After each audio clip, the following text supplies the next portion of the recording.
history is about what it means to be a human being. It's about the conditions that face human beings, the possibilities, the limits, really, that frame our path, our road as human beings. The reason why Sri Lanka is a really good place to kind of challenge it is partly because it's maritime. It's in the middle of the Indian Ocean in the 18th century. There are all kinds of links across the Indian Ocean world, which have been really significant. So if we lose the arts, and history is part of the arts, well, life is just very dull and boring, I think. You know, it's very much about just a rat race.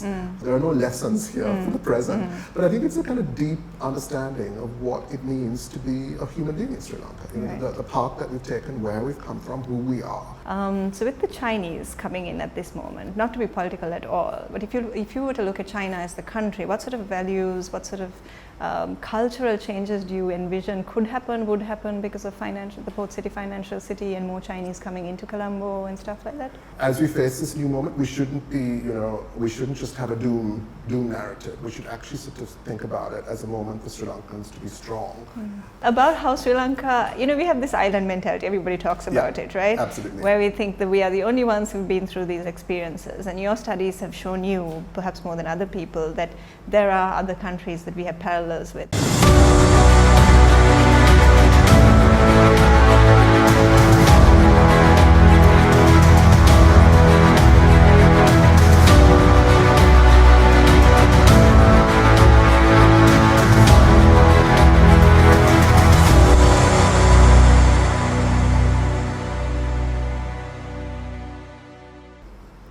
Hello and welcome to the debrief with me, Roel Raymond. I have with me Professor Sujit Sivasundaram. Professor Sivasundaram is a scholar of world history at the University of Cambridge in the United Kingdom. Thank you for joining me, Professor Sivasundaram, and I'm going to call you Sujit as you suggested. Yes, please. Sujit is fine. Thank you. So thanks for coming on, and you're here for a short holiday, as I understand it. Yes. Yeah, just for a few weeks. Right. So we're glad to have you during this time. And my first question, world history, not exactly a finite subject, is it? No, absolutely not. It's not a finite subject, and people often tease me about this title of being Professor of World History. So world history is about historical change that has happened to human beings across continents, across oceans, across nations, so really at the big scale. And it's trying to understand what those big processes mean for us today and how they might guide us as a human race as we face the future. So what's the starting point when you started? Where did they start you off with, like your own country, or how do you even get into this? Yeah, so I studied here in Sri Lanka. I went to school here in Sri Lanka, and history would be the last thing really that I was interested in. I mean, I would have been shocked, I think, if somebody told me that I was going to be a historian, because I remember those textbooks that we used to get at the start of each year in school, which were issued by the government, I think, and you just hoped that you got one which was clean and you know, which wasn't underlined and which didn't have dog ears. And then you had to, for the exam, just memorize all the facts, right? For social studies, which is where history was placed. Yeah. And then there were those multiple choice questions, and then you had to tick the right answer.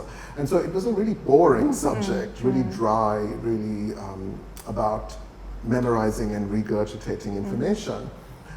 But actually what I've understood over the many years that have passed since that childhood is that history is about what it means to be a human being. It's about the conditions that face human beings, the possibilities, the limits, really, that frame our path, our road as human beings. And so I guess on the positive side, it's the study of the human imagination, about human creativity. On the negative side, it's about various structures that frame us, that kind of create or kind of actually sort of make it possible to do certain things and not other things. And those structures can be unequal, they can be oppressive, they can be about wars, they can be about states, and so on. So it's really kind of trying to figure out what it means to be a human and how human beings have kind of navigated all of this. And for me also, it's about the environment. It's about really how the environment itself, the winds, the seas, have actually made it possible for humans to do certain things and not other things in the past. So it's really a kind of wide-scale analysis. So referring to the textbooks that you were talking about, when we were in school, social and history were put in one textbook. I remember it was quite slim. So we didn't have a very large history that was taught to us, or a large social history that was taught to us. And now, as an adult, I've realized that history is not not what we were taught. There's political history, there's social history, there's also like environmental history, cultural history, anything, right? There's so much of it. Exactly. So when you say world history, now we're talking about everything, right? Like pretty much. Yeah, absolutely. So world history can be all of those things. Yeah. It can be, as I said, about the human imagination, about ideas that humans have come up with. It can be about how societies work in terms of labor practices. It can be about empire, of course. What is your focus? What has been? So my focus has been quite wide, actually, Roel. So it's been partly the cultural and the environmental and the social, but I've actually kind of moved across a whole series of things. So my doctorate was in history of science, actually. Okay. And then because of that, because of my interest in science, I moved into environmental matters as well, partly because I'm interested in the environment. But I've also written on art and things like this. But to go back to what world history is, I think the reason why there is something called world history in the West is because for a long time in the West, the history that was really meaningful and important was European history and American history, right? So everything that mattered supposedly happened in Europe and America. And so for that reason, there arose something called world history. And does this incorporate our histories now? Exactly. So it basically is an insistence that very important things happened elsewhere in the world, and that we can start with places like Sri Lanka, with places in the global south, and actually retell really big stories. So it's a kind of critical move against European and American history. And you're a part of that. So I'm a part of that. That's why it's called world history as well. And that's what the kind of core of it is. Yeah, and it must be really interesting for you and exciting for you, because you know that you can choose any point at which to start, and a point of interest, and then go into it and write books or study it or teach it or any of those things. Yeah, there's a lot of space really to shift to particular areas. I mean, my own focus is mostly on really the emergence of the modern era, so the late 18th and the early 19th century, and because of having grown up in Sri Lanka, I'm interested in the Indian Ocean and the Pacific Ocean, and so those are some of the points of focus that I use to begin my writing. But you're right, it's a very wide field, and there are lots of key questions and areas that you can go into. Okay, so I'd like to start with your book Islanded, since we're talking about islands and oceans and stuff like that. That was published in 2013, if I'm right? I think that's right, yeah. So tell me about it. What was it about? So that was the book before the one that's just come out, and it's really a theory of the advance of the British on South Asia. Okay. So usually historians, when they kind of tell the story of how the British took South Asia, they usually look at North India, right? And so the story goes that the British and other Europeans create all kinds of alliances and agreements with states, with kingdoms in the north of India. They work with bankers, they work with landowners, and so there's a sort of mutual interest that develops between the British and North Indians, and it's from that mutual interest that British conquest takes shape, because the British then start to, in some ways, sort of throttle the princes, the bankers, the landowners who have supported them when they first arrived. So that's really the kind of theory that existed, and so what I wanted to do is to actually kind of take that theory to Sri Lanka. And to really challenge that theory. And the reason why Sri Lanka is a really good place to kind of challenge it is partly because it's maritime. It's in the middle of the Indian Ocean in the 18th century. And there are all kinds of links across the Indian Ocean world, which have been really significant to Sri Lanka. But also the Kingdom of Kandy fell very dramatically in 1815. So the British came in, and they just kind of, in a sense, flattened the Kingdom of Kandy. And so for those reasons, it was possible to actually think in a very different way about the advance of the British in South Asia, and also what it means really for the emergence of Sri Lanka as a modern state. And one of the key things I argued for was that they actually created Sri Lanka as a unit. You know, they took over the whole island and they made it a crown colony. Which basically means that it became a centralized state with the bureaucracy, with the army, etc., under the governor. And so you have a very centralized state form from the early 19th century. And that then is the sort of origin point for modern Sri Lanka. Yeah, because it was kingdoms before and quite split up. It was lots of kingdoms before, and also the Kingdom of Kandy fell, right? Correct, yeah, and that was the kingdom that was It was the last remaining kingdom in the interior, of Kandy, of course. And that's how this modern, like our modern state came to be, how we do our politics, how we think of ourselves as a state, our imagination as a state and a nation, all of that started from there, the 19th Yeah, century. so it's not a simple story. There are lots of twists Yeah. and turns, of course, through the 19th century and the 20th century, but I'm saying that this is a really important moment because you get the taking of the whole island as one political unit by an outside power, which then introduces a committee structure, bureaucratic structure, provinces, roads that link places up, systems of trade which are global, but also forms of identity, right? Yeah. So it's by the British cast as an inherently Buddhist country, which is separate from a Hindu country next door, which is India, and really a sort of hard idea of ethnicity, which comes with the British as well. So I think for those reasons, you get the emergence of many of the ingredients, really, which then set the course for what it means to be a Sri Lankan. Today, to go back to my point about human beings finding their path. Correct. And you have now immersed yourself in this subject and you've been immersed in it for so long, but if I were to ask you to take several steps back and look at it from the point of view of a Sri Lankan who has no idea about all of this, what would you say they're losing out on by not knowing this sort of thing? Yeah, no, exactly. I mean, people ask me why I'm doing this research or why I'm a historian, you know, and I mean, growing up in Sri Lanka, as we were speaking about earlier, you're often told you should be a doctor or a lawyer or an engineer or something like this, or, you know, make a lot of money and contribute to the economy. I think we lose out a lot because, I mean, as I say, we're human beings, and human beings need a sense of place, they need culture, they need ideas, they have to exercise their imagination. And so if we lose the arts, and history is part of the arts, well, life is just very dull and boring, I think. You know, it's very much about just a rat race. And so this is really about giving us an understanding of where we've come from at a deep level. And I think that understanding then leads into various sorts of policy issues or the politics that we subscribe to and so forth. So it's not saying you have to take this political course or that political course, nor is it saying that it's this policy that has to be followed. There are no lessons here for the present, but I think it's a kind of deep understanding of what it means to be a human being in Sri Lanka, you know, the path that we've taken, where we've come from, who we are. Who impacted us, who changed us. Exactly, and then what it means for our future. Correct.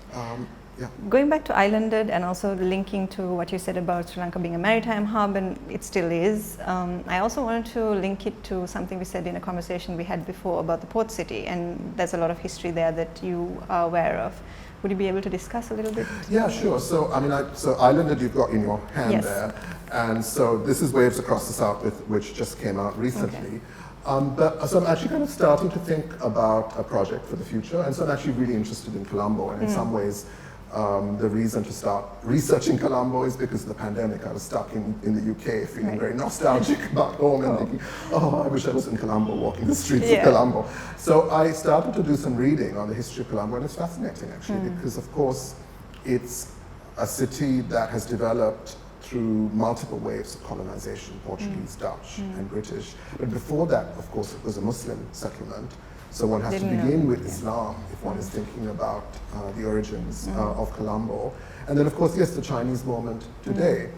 So one of the things which I have written about is really the development of the port by the British around 1900, where they had these huge breakwaters built in the port. And there are wonderful photographs that you can look up online.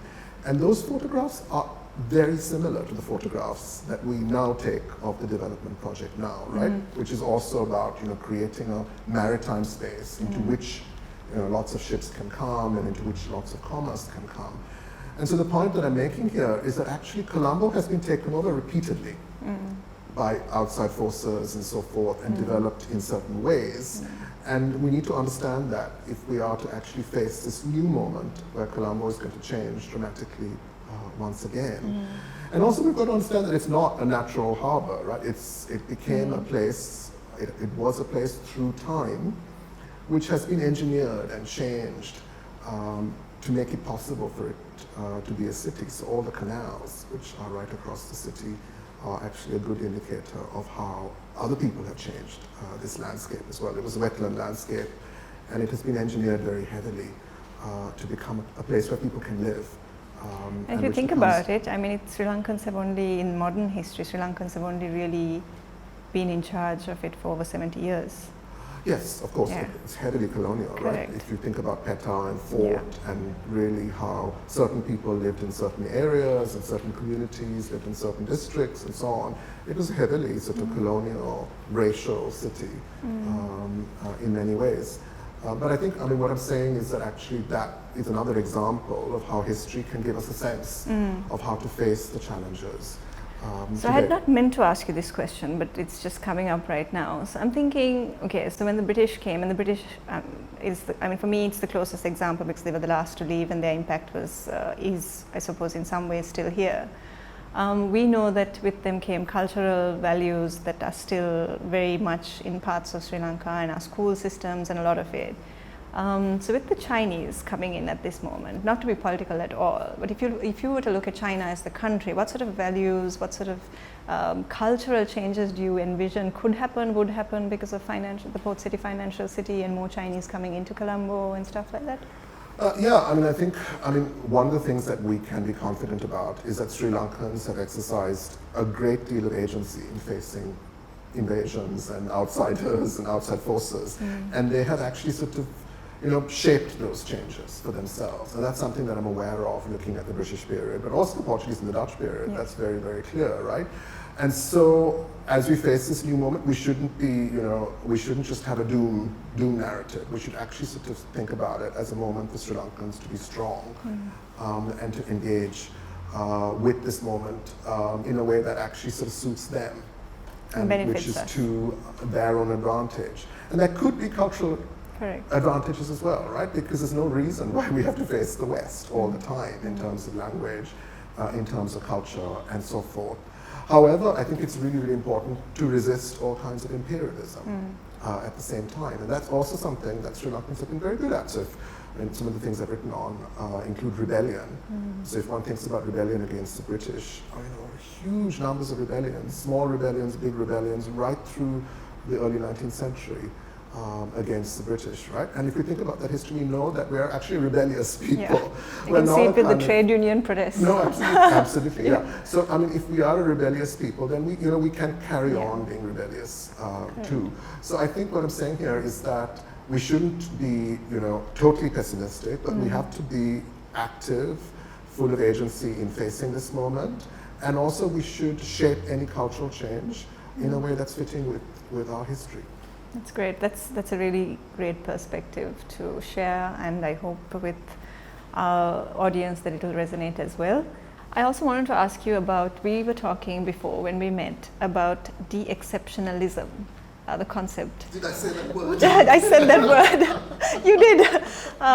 So about how Sri Lanka, we have this island mentality. Everybody talks about it, right? Absolutely. Where we think that we are the only ones who've been through these experiences. And your studies have shown you, perhaps more than other people, that there are other countries that we have parallels with. And you spoke in particular about Burma. Can you just maybe give our audiences a little more of an understanding of what? Yeah, sure. So, I wrote Islanded, as you said, a few years ago, and that was a coming home really for me. I did lots of research here, and I wanted to write really a theory of how Sri Lanka came to be in the modern period in some ways as colonialism unfolded.